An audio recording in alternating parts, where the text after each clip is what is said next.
సరే ఇప్పుడు ఒక అమ్మాయితో నా దగ్గర ఉన్న వీడియో రికార్డింగ్ లో ఇతను ఆ అమ్మాయిని చాలా అడిగాడు సార్.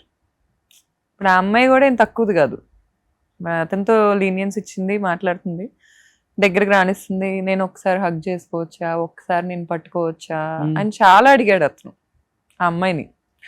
ఫైనల్ గా ఓకే అనింది. ఇప్పుడు అది వాళ్ళ వాళ్ళ ఫ్యాంటసీ ఏమో నాకు తెలీదు, అలా అడిగించుకొని కావాలని అలా చేస్తున్నారేమో నాకు తెలీదు.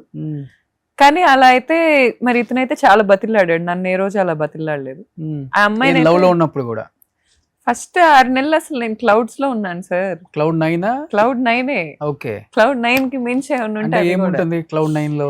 సార్ ఇప్పుడు నాకు ఎప్పుడైనా కూడా ఎఫర్ట్స్ చాలా ఇంపార్టెంట్, కన్సిస్టెన్సీ చాలా ఇంపార్టెంట్ రిలేషన్షిప్ లో. 6 months తర్వాత ఏ రోజు కన్సిస్టెంట్ గా లేడు అతను నాకు ఎలా ఉండేదంటే, ఇప్పుడు నాకు ఏమన్నా కావాలంటే అతనికి అయ్యేది కాదు అసలు.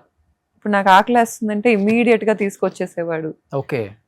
నాకు అది చాలా చాలా కేరింగ్ గా కనిపించేది. మీకు జ్వరం వస్తే తనకు జ్వరం వచ్చినట్టు ఫీల్ అవటం ఎలాంటివా? అంతే కదా. మరి అంత నిబ్బి థింగ్స్ చేయలేదు సార్.